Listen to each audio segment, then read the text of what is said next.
On my 31st birthday, in the middle of the upscale restaurant where I worked, my wife held hands with her lover, and my mother-in-law coldly handed me a gift box. When I opened it, inside was a divorce petition. Laughter and mockery erupted around the dinner table, and my wife's younger sister live-streamed the scene for the world to witness my humiliation. But they didn't know. Just minutes later, everything would turn around, and I would be the one making them leave with their heads bowed in shame. Hello, my name is Nelson Chambers. I was born in a poor rural area of Bangor, Maine, where endless fields of barley blended with the scent of damp earth and fresh hay. That's where my childhood memories were woven, from days of simplicity filled with love and laughter. I'm not sure my story is anything special to tell, but since you're here, let me take you back to the beginning, where it all started, where I learned to dream, and where I realized that dreams sometimes come at the cost of sweat and tears. I grew up in a tiny wooden house tucked at the edge of a vast estate in Bangor. Our home had nothing but rustic walls, a tiled roof weathered by time, and a fireplace that crackled warmly on cold winter nights. My father, Joseph, and my mother, Gianna, were tenant farmers working for the estate's wealthy owner, whom I never met. Their work was grueling. From dawn until sunset, they toiled in the fields, planting seeds, pulling weeds, and harvesting crops. My father's hands were calloused, the cracks in his skin telling a story of years of labor. My mother always wore a gentle smile, though her eyes often betrayed her exhaustion. But despite our poverty, our family never lacked love.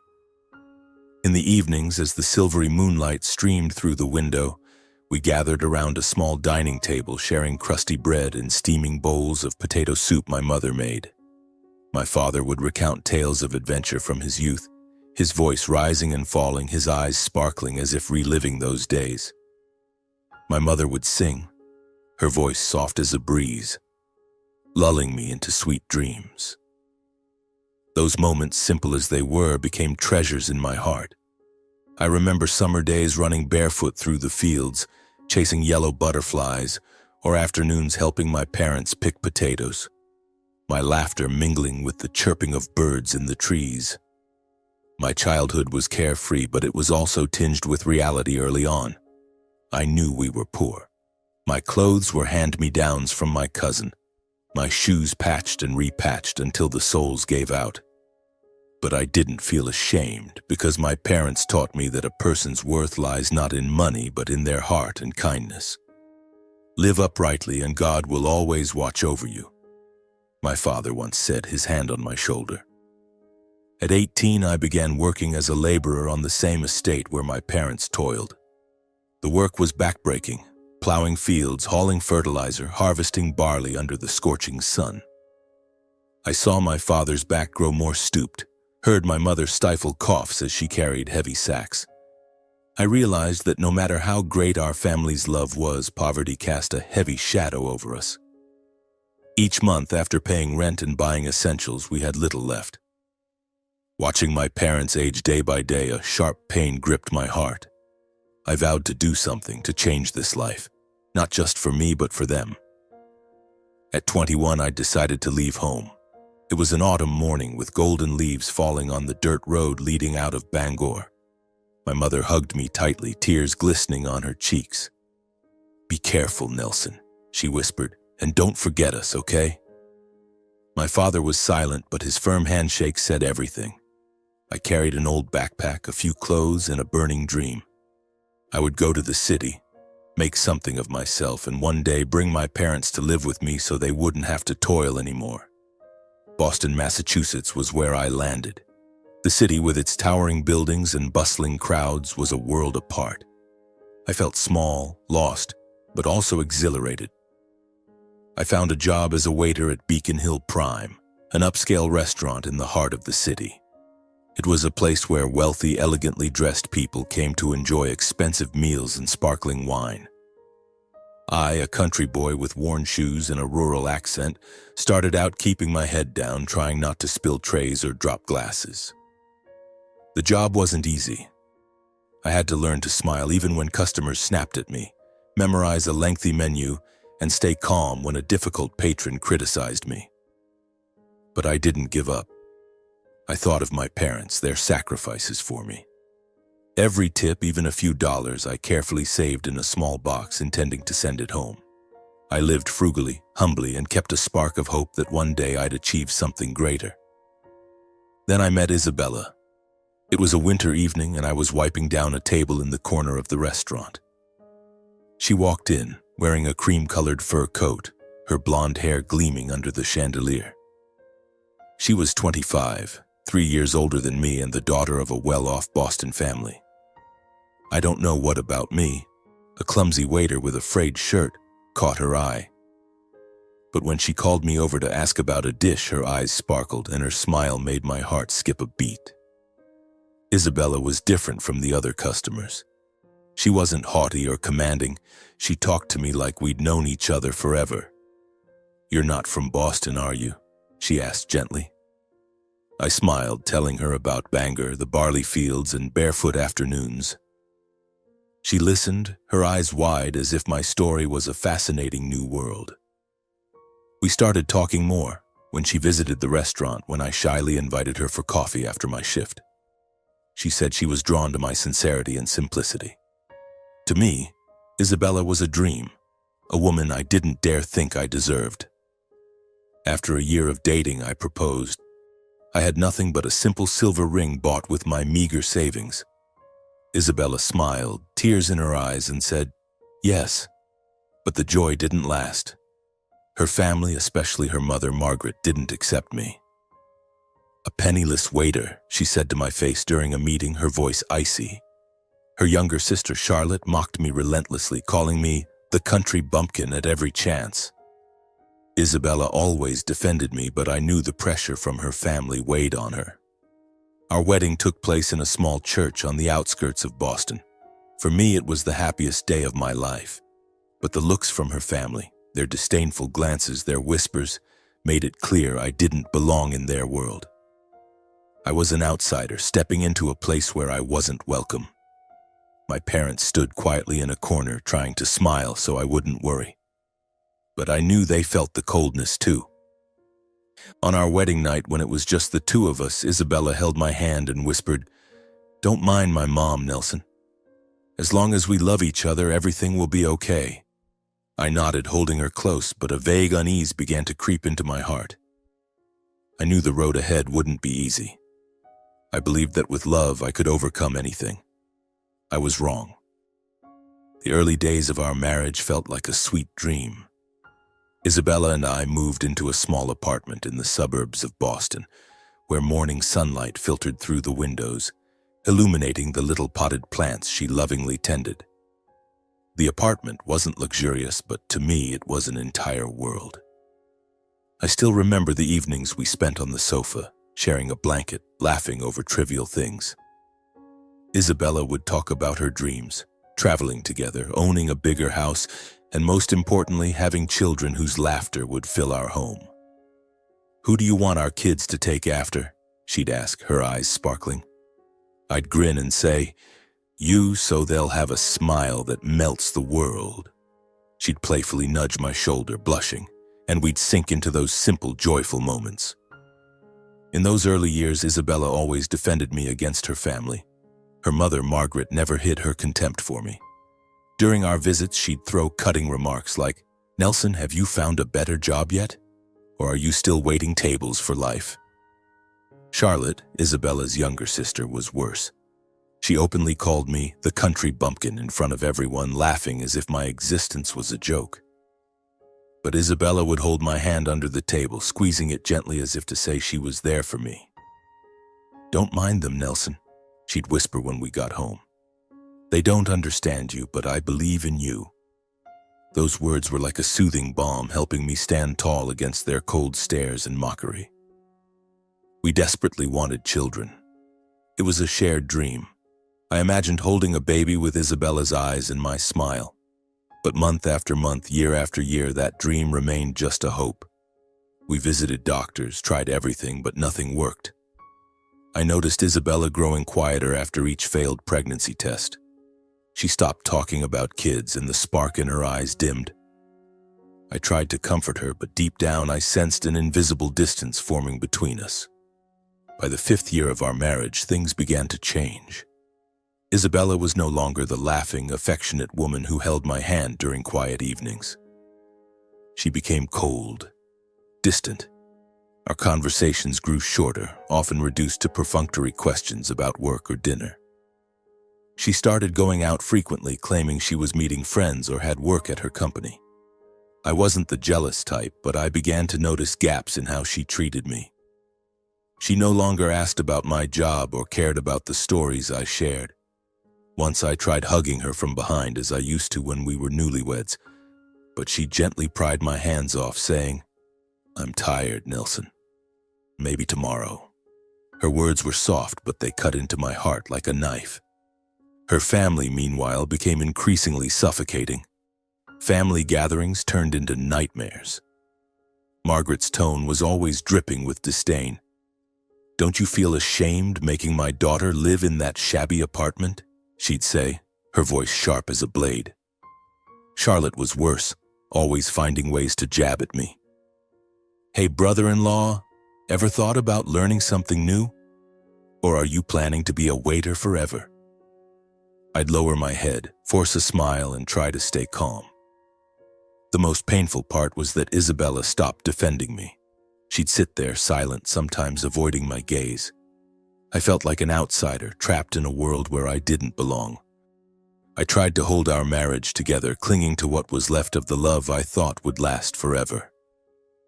I told myself that if I was patient, if I tried harder, Isabella would return to the woman she once was.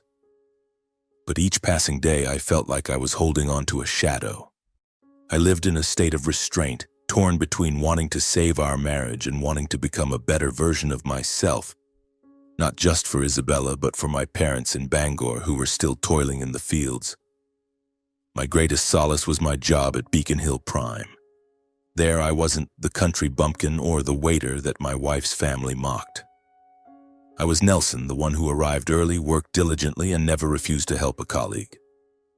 My boss, Henry, was a stern but fair man. He noticed my dedication, and 2 years ago he called me into his office to announce my promotion to assistant manager. "You've got potential, Nelson," he said, his eyes full of trust. "You don't just do well, you make everyone here feel respected." Those words meant more to me than any gift.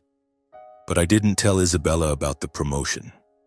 Not because I wanted to hide it, but because she no longer cared. Whenever I tried to talk about work, she'd nod absently, her eyes glued to her phone.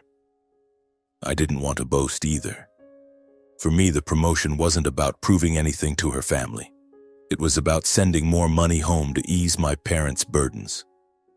Each month, I quietly transferred a sum to my mother's account, along with short letters saying I was doing fine and working hard to make them proud. I never got replies, but I knew my mother kept those letters in a wooden box under her bed, just as she preserved memories of me. My life went on in quiet solitude. I kept working, smiling at customers, holding on to the dream that one day Isabella and I would rediscover the love we had in the beginning. But deep down, a painful truth began to dawn. Perhaps that love had flickered out like a candle in the wind. Isabella's behavior grew increasingly strange. She started coming home late, often past 11 at night. "I was out with friends," she'd say, her voice soft but avoiding my gaze.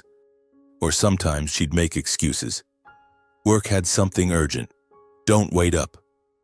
I nodded, trying not to overthink, but my heart began to beat with uneasy rhythms. I told myself she was just busy, that 5 years of marriage might have worn us both down. But those self-soothing words couldn't ease the growing emptiness in my chest. Then I noticed other changes. Isabella began paying more attention to her appearance, but not at home. She bought new perfumes, rich and seductive scents I only caught when she was leaving the house.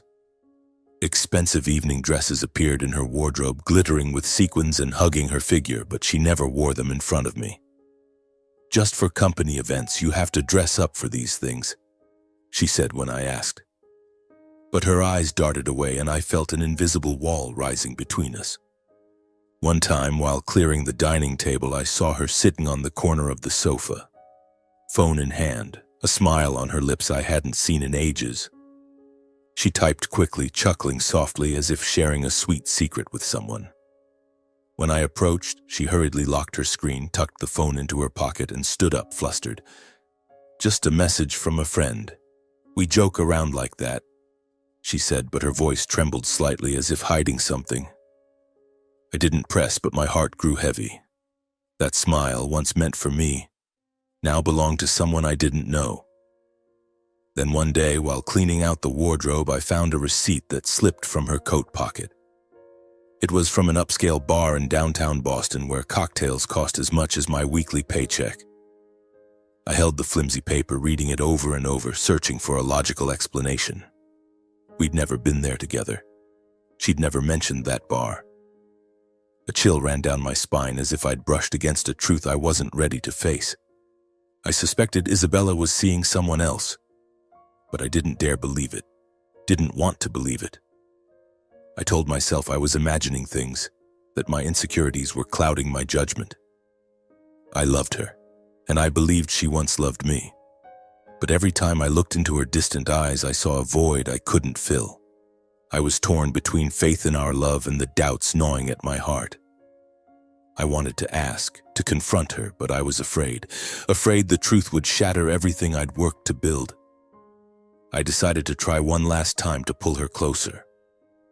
One Saturday evening, I took an early shift off at Beacon Hill Prime, went to the market and bought beef, potatoes, and a bottle of inexpensive red wine I knew she used to like.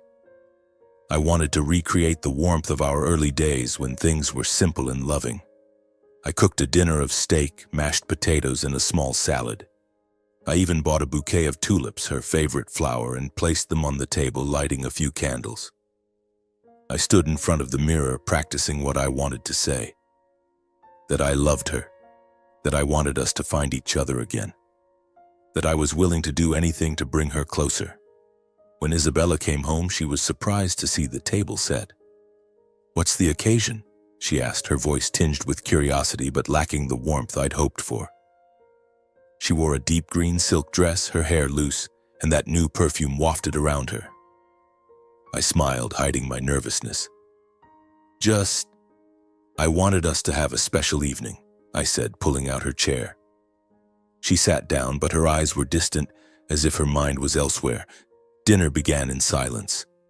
I tried to spark conversation, telling her about a funny customer at the restaurant, about how Henry praised me for handling a big catering order. But she only nodded, her gaze fixed on her plate. I took a deep breath, summoning all my courage. "Isabella," I said gently, "you've been out late a lot lately. I just want to know if you're okay. If something's wrong, you can tell me." I kept my voice calm, hoping she'd open up, give me an explanation to dispel my doubts. But instead of answering, Isabella looked up, her eyes flashing with anger. "Are you accusing me of something, Nelson?" she snapped, her voice icy. "Where do you think I'm going? What do you think I'm doing? You think you have the right to question me?" I was stunned, unprepared for her harsh reaction. "I'm not accusing you," I said quickly. "I just want us to talk, to understand each other better." But she didn't listen. She stood abruptly, pointing at me. "What do you know about me? You, a waiter, always busy serving tables and sending money to that backwater village of yours. You think you're worthy of me?" Her words stabbed through my heart. I sat there, frozen, watching the woman I loved become a stranger. She went on, her voice rising. "Do you know how tired I am of living with someone like you? You'll never understand what I want." Then, as if to underscore her contempt, she swept her plate and wine glass off the table. The sound of shattering glass echoed, red wine spilling across the wooden floor like blood. She turned, grabbed her coat, and stormed out, leaving me in a room heavy with the smell of food and a suffocating silence. I sat there, staring at the broken glass glinting in the candlelight. I didn't cry, didn't get angry. I only felt an endless emptiness. I stood quietly, knelt to pick up the shards of plate and scraps of food as if trying to gather the fragments of our marriage. I waited for her all night, sitting on the sofa, eyes fixed on the door. But she didn't come back. The clock struck 3, then 4 in the morning. and I remained there clutching my knees, trying to understand what had happened to the love I once believed was eternal. In the days that followed, our small apartment became a cold battlefield, filled with unspoken words and averted gazes. Isabella barely looked at me. She glided past me like a shadow, her voice icy as she pointed to the living room sofa. "Sleep out there. I need space." I nodded, not arguing, and carried my pillow and blanket to the sofa. But each night as I lay down, it felt like sleeping on a slab of ice, chilling and lonely. 2 weeks passed. The atmosphere in the house taut like a stretched string, ready to snap at a single wrong word. I tried to avoid Isabella, leaving for work earlier and coming home later just to escape the suffocating silence. But despite the pain in my heart, I couldn't let go of hope. A naive part of me still believed that if I tried harder, if I proved my worth, maybe Isabella would come back, would look at me with the love she once had. Deep down, though, I knew that dream was fading. Then a work opportunity came like a ray of light in those dark days. Henry, my boss at Beacon Hill Prime, called me into his office after a shift. He sat behind his desk, his expression stern but warm. "Nelson," he said, his voice steady, "you've done an excellent job as assistant manager these past 2 years. I think it's time for you to take on something bigger."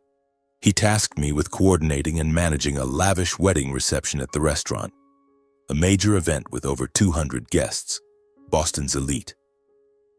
It was my first time overseeing such an event, not just serving or supervising staff, but taking full responsibility, from table arrangements to coordinating with the chefs to ensuring everything was flawless.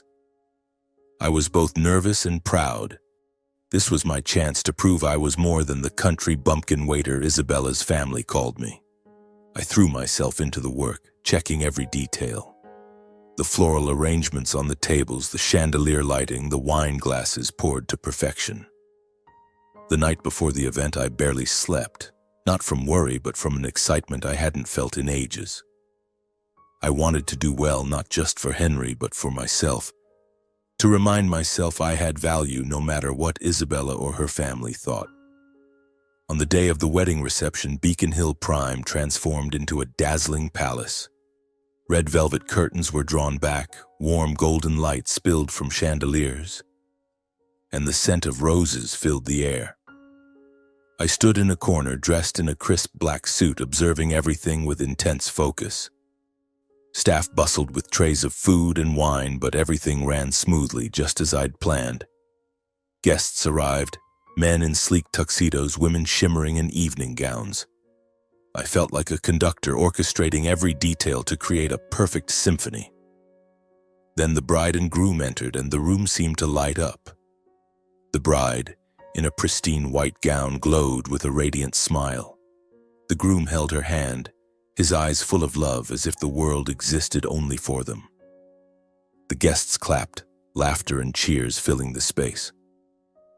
I stood there, smiling, but my heart suddenly ached. The scene pulled me back to a memory I'd tried to bury, my own wedding day 6 years ago with Isabella. Our wedding took place in a small church on the outskirts of Boston.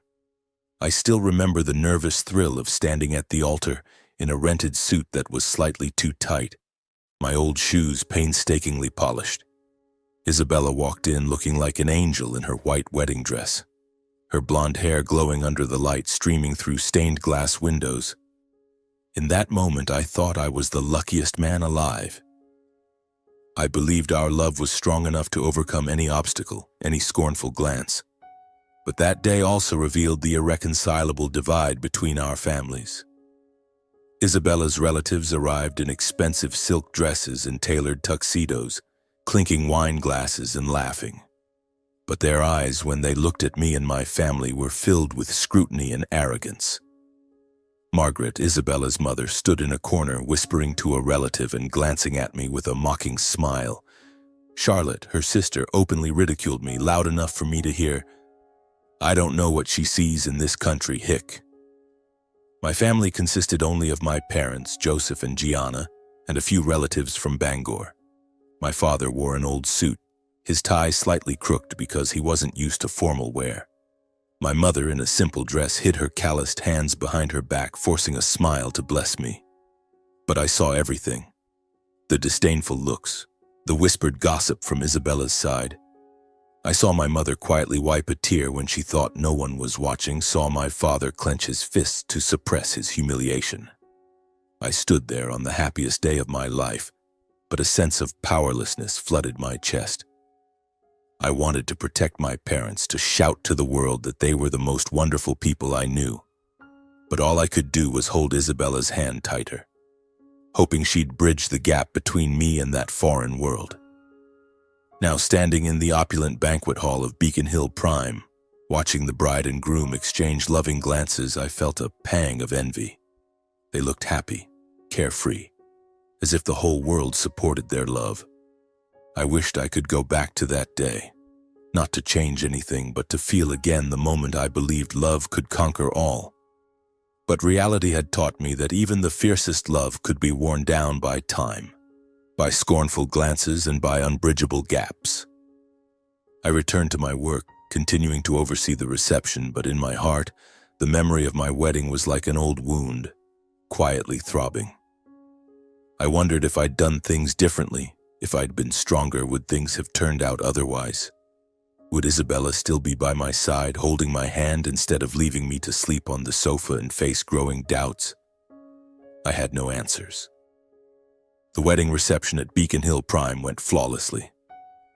As the last guest left, the chandeliers still glimmered over the empty tables and the staff clapped, congratulating me. "You did great, Nelson," a colleague said, patting my shoulder. Henry nodded, his eyes reflecting approval. I smiled, thanking everyone, but my heart remained heavy. The pride from my work couldn't erase the emptiness I felt thinking about Isabella, about the cold apartment waiting for me at home. While clearing the last table, my phone buzzed in my pocket. A message from Isabella. I froze, my heart racing. It had been 2 weeks since our fight, and she'd barely spoken to me beyond curt commands. I opened the message, each word dancing before my eyes. "Nelson, tomorrow's your birthday. I want us to make up.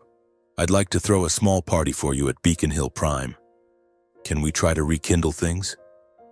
I stood there in the once bustling banquet hall, now echoing with silence. My birthday. I'd completely forgotten tomorrow was my 31st birthday. In previous years, Isabella always reminded me, baking a small cake or at least giving me a warm hug and well wishes. But this year, amidst our rift, I didn't think she'd remember. Yet here was her message, brief but sparking a tiny flicker of hope in me.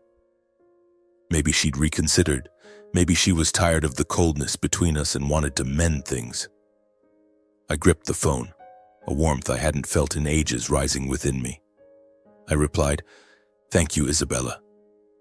I'm really looking forward to tomorrow." On the drive home, I couldn't stop smiling. The Boston night air was chilly, but my heart felt lighter. I imagined the birthday party, maybe just a simple dinner with her and a few close friends. But as long as she was there looking at me the way she used to, that would be enough. I started thinking about apologizing, though I wasn't sure what I'd done wrong. Maybe I'd say I was ready to change, to do anything to save our marriage. In that moment, I let myself believe there was still a chance. But when I pushed open the apartment door, I was met with darkness and silence. Isabella wasn't home. The candles from that fateful dinner 2 weeks ago had long burned out, and the room still carried the chill of our estrangement. I called her name, but no one answered. I texted, "Where are you? I just got home." After a while, my phone buzzed with a brief reply, "I'm preparing a surprise gift for you tomorrow. Don't worry, good night." A surprise gift.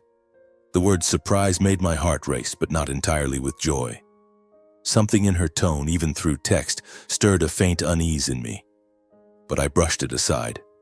I was tired of doubting, tired of weaving painful scenarios in my mind. I chose to believe in something good, to trust that Isabella truly wanted to do something to bring us closer. I lay down on the sofa, still my bed these past nights, and closed my eyes with a hint of excitement.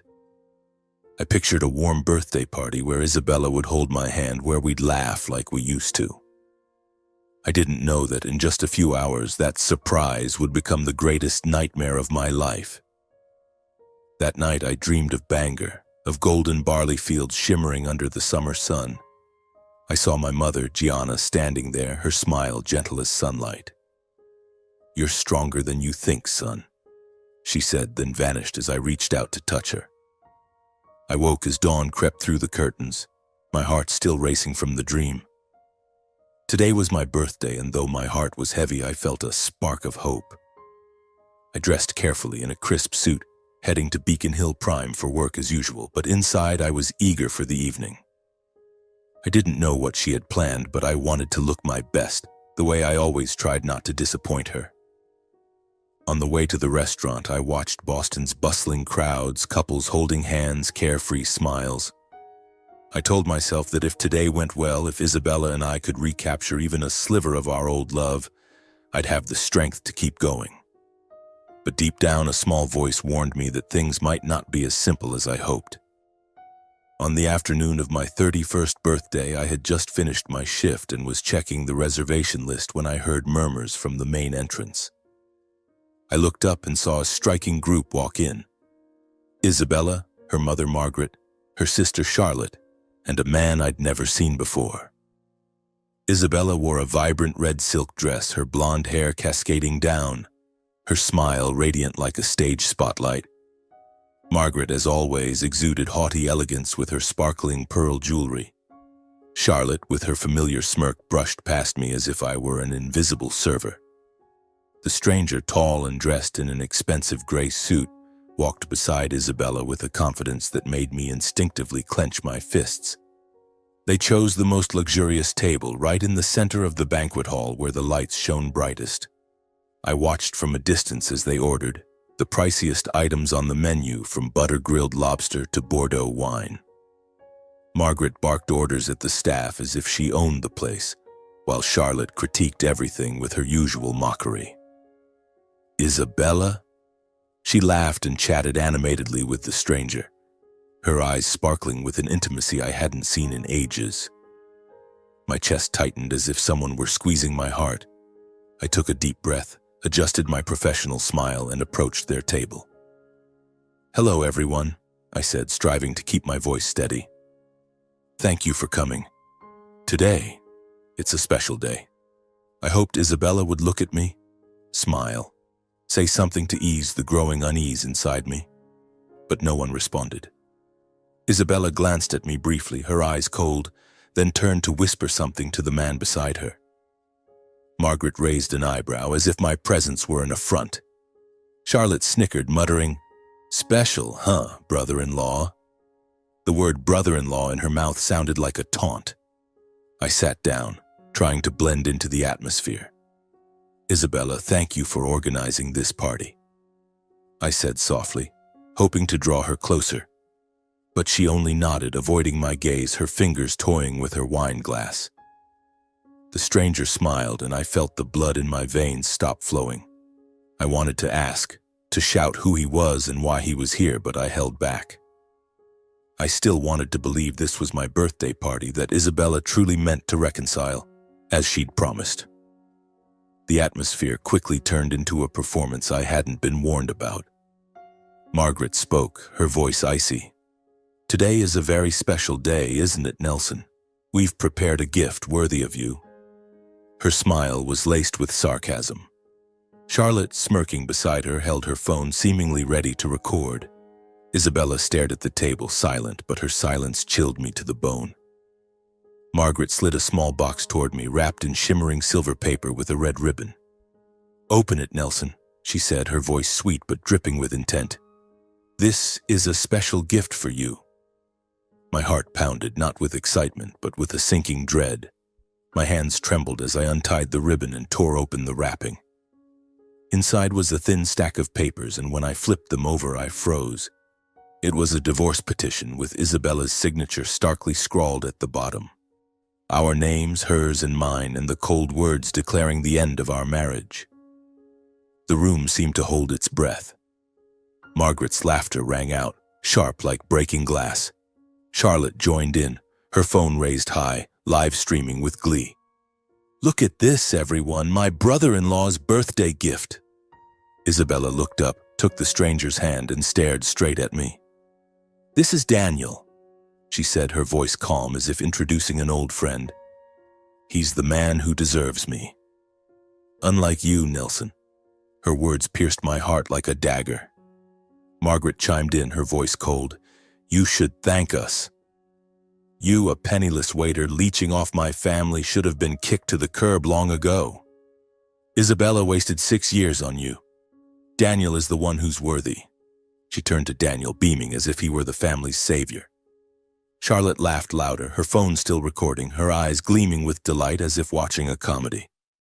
I sat there, the divorce papers in my hand, feeling my heart being torn apart. Curious glances from nearby tables stabbed at me, whispers swelling like waves. "Is that her husband? They're divorcing right here." I wanted to stand to run, but my legs felt nailed to the chair. I looked at Isabella, searching for a hint of hesitation, a trace of regret in her eyes. But she only stared back, her gaze cold and unfamiliar, as if I'd never been the man she loved. In that moment, I could only endure in silence. I didn't cry, didn't shout, didn't fight back. I didn't know what to do. I just sat there, motionless, in the opulent banquet hall of Beacon Hill Prime, where I'd poured my sweat and heart, where I'd hoped we'd reconcile. Instead, it became the stage for my public humiliation. Margaret's laughter cut like a knife. Charlotte's gleeful smirk, her phone still raised, captured every second of my humiliation. And Isabella, the woman I once loved more than myself, held hands with the man named Daniel. Her gaze cold as if I'd never existed in her life. I bowed my head, clutching the divorce papers, trying to keep my heart from shattering. The curious stares from nearby diners pierced my skin like needles. Whispers rose around me. "Poor guy. They're doing this right here?" I wanted to vanish, to flee this banquet hall, but my feet felt nailed to the chair. Then, like a bolt of lightning tearing through the night, a familiar figure appeared. Henry, the restaurant owner, strode in from the back door, his presence commanding and steady. The room fell silent, as if his arrival absorbed all sound. He walked straight to our table, standing beside me, his shoulders square, his gaze sweeping over Isabella's family with an undeniable authority.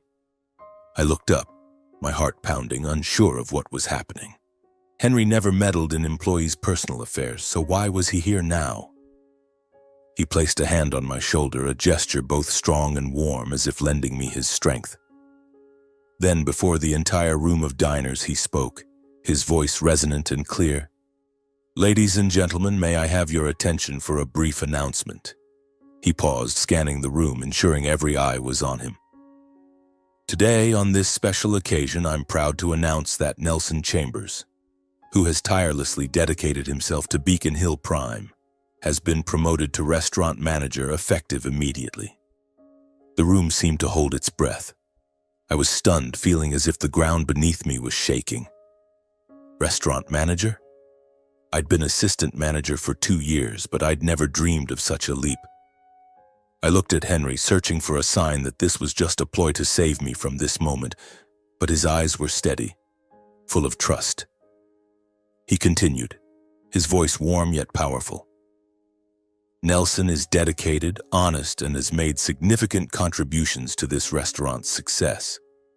He's not just an outstanding employee, he's the pride of our entire team." Before I could process his words, a wave of applause erupted from the restaurant staff. They gathered from every corner, bar, kitchen, other tables. Olivia, the always smiling server, clapped enthusiastically. Michael, the head chef, nodded at me with respect. The team formed a circle around our table, their applause echoing through the elegant space of Beacon Hill Prime like a triumphant anthem. The diners, initially surprised, began clapping too, some standing, their whispers turning to congratulations. I glanced at Isabella's family, and for the first time I saw them frozen. Isabella was stunned, her mouth slightly open, eyes wide as if she couldn't believe what she'd heard. She let go of Daniel's hand, her gaze wavering as if trying to reconcile the husband she'd just scorned with this moment. Margaret's face paled, her arrogant smile gone, replaced by a look of panic. She avoided the crowd's eyes, her hand clutching her napkin as if clinging to her last shred of pride. Charlotte, phone still raised, fumbled to lower it, hastily stopping the live stream, her face flushed with embarrassment. I could see her fingers trembling as if she knew that video would now be a grave mistake. The atmosphere of humiliation orchestrated by Isabella's family to make me a laughingstock had completely reversed. The divorce papers still lay on the table, but they were no longer a verdict. They became a reminder that I'd survived years of being belittled, and now I was being honored in the very place they thought they could disgrace me. Isabella's family stood quietly, not saying a word. Margaret grabbed Isabella's arm, almost dragging her from the table. Daniel followed, his head lowered, his earlier confidence gone. Charlotte hurriedly stuffed her phone into her bag, walking away with the posture of a defeated person. They slipped through the crowd, leaving the restaurant in silence, abandoning the bitter birthday gift they'd crafted, leaving me standing amid applause and respectful gazes.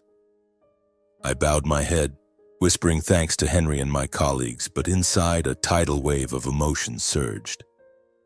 For the first time in 6 years of marriage, I felt I could hold my head high before Isabella's family. Not because I wanted revenge, but because I realized my worth didn't lie in their scorn, but in what I'd quietly built. After Isabella's family left, Henry patted my shoulder gently, his voice warm and steady. "Nelson, come to my office for a moment." I nodded, following him, my heart heavy. I held on to the divorce papers not because I wanted to keep them, but because I didn't know what else to do with them. They felt like a heavy weight in my hand, a reminder of the collapse of the dream I'd once clung to so tightly. Henry's office was at the end of the hallway, a small but cozy room with wooden bookshelves and a desk covered in a deep green cloth. He sat down, gesturing for me to take the seat across from him. The light from the desk lamp illuminated his face, highlighting the lines of a man who had seen many years. I lowered my head, unsure where to begin. I thought he'd called me in to offer comfort, to say something to help me through the humiliating moment. Hesitantly, my voice soft, I said, "Thank you, Mr. Henry. I know you announced the promotion, probably just to help me save face in front of them. I'm truly grateful." Henry looked at me, his gaze sharp but not harsh. Then he smiled, a gentle but resolute smile, as if he'd been waiting for me to say that. "Nelson," he said slowly, "do you think I'm the kind of man who lies to make others feel better?" I froze, unsure how to respond. He continued, his voice carrying a strength that demanded my attention. "The decision to appoint you as restaurant manager wasn't a performance. It's been in the works for a long time. I chose today, your birthday, to announce it because I thought it was the right moment for you to recognize your own worth." I sat there, silent, feeling as if someone had lit a lamp in the darkness of my heart. Henry leaned forward, his hands clasped on the desk. "You've worked here for 6 years, Nelson. I've seen you arrive early, stay late, and put your heart into every task, no matter how small. You're not just good at your job. You're the glue that holds this team together. Do you think I don't notice how you help new staff, how you handle difficult customers without a single complaint? You deserve this position, not because I wanted to save you from an awkward situation, but because your talent, dedication, and integrity have proven it." His words were like hammer strikes, breaking down the wall of self-doubt I'd built around myself. For 6 years, I'd lived in the shadow of Isabella's family, always feeling inadequate, unworthy. But now, this man I respected more than anyone was telling me I had value, that I wasn't the penniless waiter Margaret had called me. I bowed my head, trying to hide the tears welling in my eyes. I don't know what to say, sir," I whispered. "I just thank you for believing in me." Henry shook his head, his expression softening but still firm. "Nelson, you don't need to thank me. But you do need to do something for yourself." He paused, looking directly at me as if wanting his words to sink deep. "You need to cut ties with selfish, toxic people who only know how to belittle others. Your wife's family. They don't deserve you. They don't see the real you, and that's their loss, not yours." His words were like a sharp blade, not meant to hurt me, but to sever the ties that had bound me to years of misery.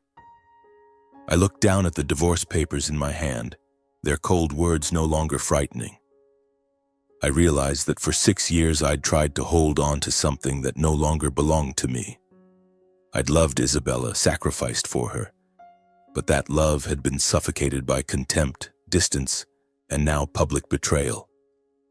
I sat in silence, feeling a true sense of validation for the first time, not from her family, but from those who had seen my efforts, who saw who I was. I picked up the pen on Henry's desk, my hand steady. The divorce papers lay before me, and I looked at them not with pain, but with a strange sense of liberation. I signed my name, Nelson Chambers, in clear, decisive strokes. Each mark felt like erasing a piece of the past, like opening a new door. I slid the papers toward Henry, not for him to read, but as a way to affirm to myself, this marriage was over, and I wouldn't let it define me anymore. Henry nodded, a hint of pride in his eyes. "Well done, Nelson," he said. "Now go out there and live the life you deserve." I stood feeling as if a 1,000-pound weight had been lifted from my shoulders. As I walked out of the office, the lights of Beacon Hill Prime still shimmered, but this time they didn't make me feel small. They welcomed me, not as a waiter, but as a manager, a man who had rediscovered himself. The birthday party, which was meant to be a stage for Isabella's family to humiliate me, turned out to be the beginning of their own downfall. The live stream Charlotte gleefully recorded spread like wildfire across social media. Within hours, it was all over various platforms, accompanied by outraged comments from the online community. "How cruel, doing that on his birthday," one person wrote. "This family has no shred of humanity." Another comment, liked thousands of times, declared, "Their act of publicly shaming me, which they saw as entertainment, became an indelible stain they couldn't wash away." Isabella suffered the most. She had once been a stellar employee at an advertising firm, cultivating an image of a smart, charming woman. But the live stream exposed a cold, ruthless Isabella, willing to hurt others to satisfy her ego. Colleagues began to distance themselves, polite nods turning into cold glances. Clients refused to work with her, stating they didn't want to collaborate with someone lacking morals. Friends who once flattered her drifted away, unwilling to be tainted by the scandal. And Daniel, the man she introduced as worthy of her, quickly abandoned her. He didn't want his name dragged into the controversy, nor to be vilified online as a homewrecker. Isabella, once a proud woman, became a lonely shadow, living with regret she'd never admit. Charlotte, with her foolish decision to live stream, didn't escape the consequences either. A junior employee at a startup, she had prided herself on her social media fame. But that video turned her into a laughingstock. Colleagues shunned her, superiors eyed her with suspicion. "You're the one who filmed that humiliating video of your brother-in-law?" someone asked bluntly in a meeting, leaving Charlotte to bow her head in shame.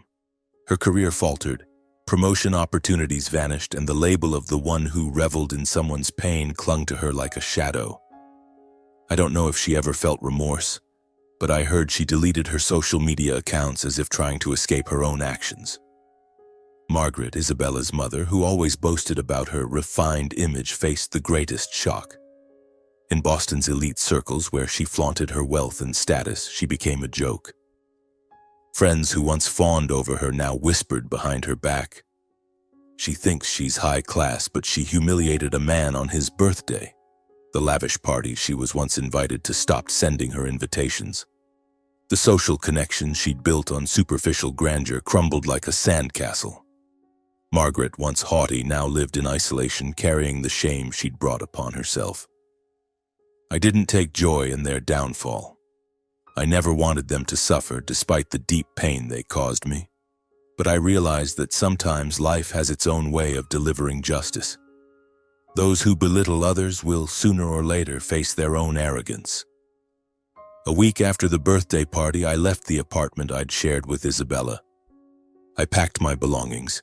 Not much, just a few clothes and the old backpack from Bangor. As I closed the door for the last time, I looked at the now empty room, devoid of laughter or the warmth of old times. I didn't feel regret, only relief, as if I'd escaped an invisible cage.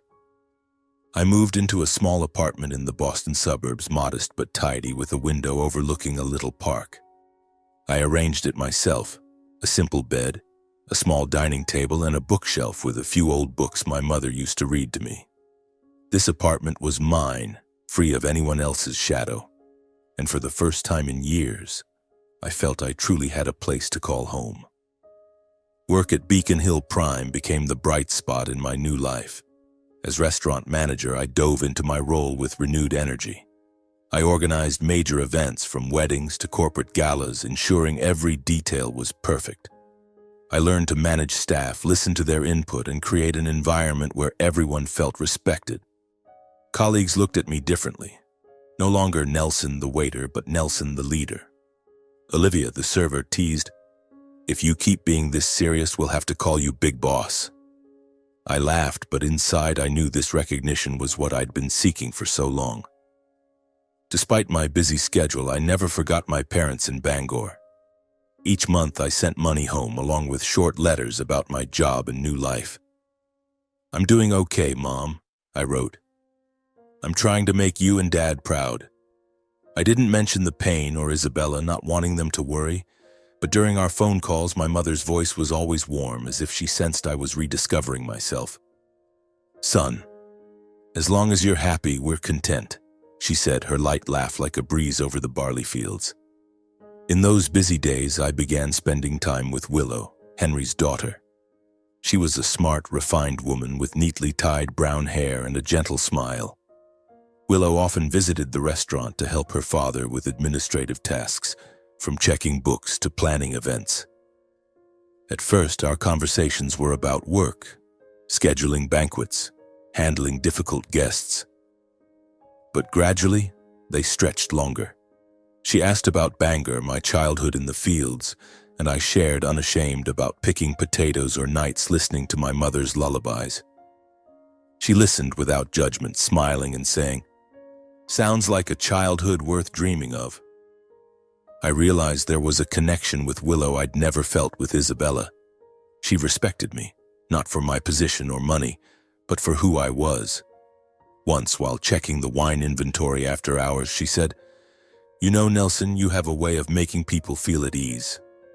Not everyone can do that." Her simple, sincere words warmed my heart, like a small flame rekindled within me. Our relationship began to blossom slowly but meaningfully. We didn't rush or make grand declarations. It was just coffee after work, conversations about dreams and fears. With Willow, I didn't need to prove myself. She saw me as a friend, a colleague, and gradually someone she valued. I began to feel a kind of love I'd lost long ago, genuine, unconditional, without pressure.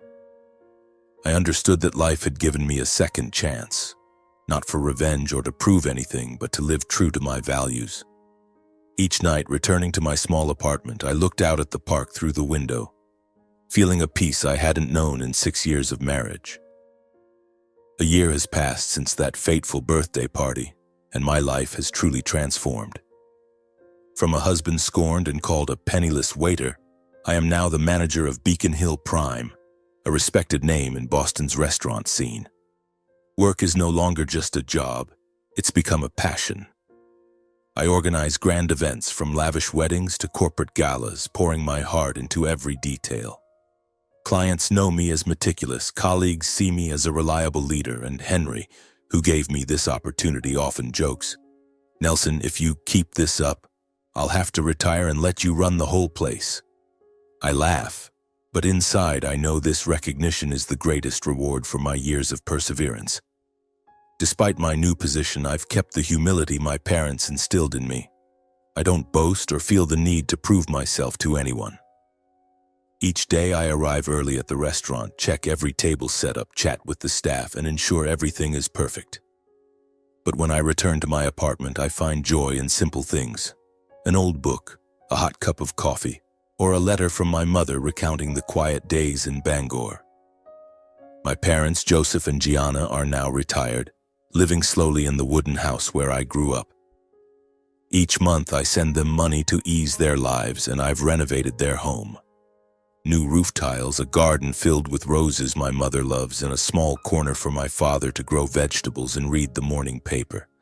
Though they're older, their voices over the phone brim with pride. "You've done it, Nelson," my mother says, her voice trembling. "We're so proud of you." Those words are my greatest motivation, reminding me that my efforts aren't just for me, but for those who sacrifice their lives for me. In this new chapter, Willow has become an indispensable part. Henry's daughter is no longer just a colleague, but someone I deeply love. Our relationship began with simple conversations, checking wine inventory, laughing about quirky customers. But gradually I realized Willow isn't just intelligent and refined. She has a warm heart that values the real me. She never pries about my painful past, but when I share, she listens with empathetic eyes. "You're stronger than you think, Nelson," she once said, and I knew she meant it. One autumn evening, as the sunset bathed the park outside my apartment in gold, Willow and I sat on a wooden bench holding cups of hot cocoa. She shared her dream of opening a small cafe where people could find peace. I told her about Bangor, the barley fields, and the dreams I held as a boy. We laughed, shared, and in that moment I realized this was true love. Unpretentious, unconditional, a harmony of two hearts. We began talking about the future, a small house, trips together. Willow held my hand, her fingers warm, and I knew I'd found a woman who saw me not through the lens of status or background, but for who I am.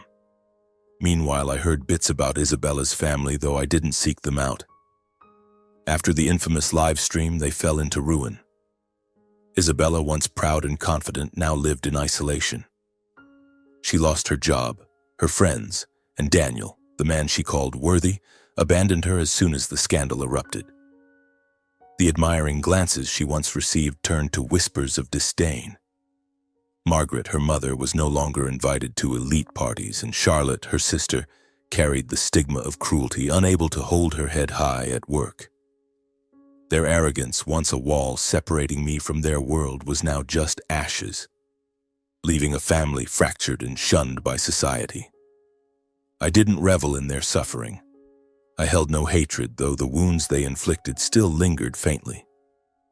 I saw it as part of the past, a chapter closed. The bitterness I endured, the insults, the lonely nights on the sofa, the divorce papers on my birthday, wasn't a burden but lessons that forged me.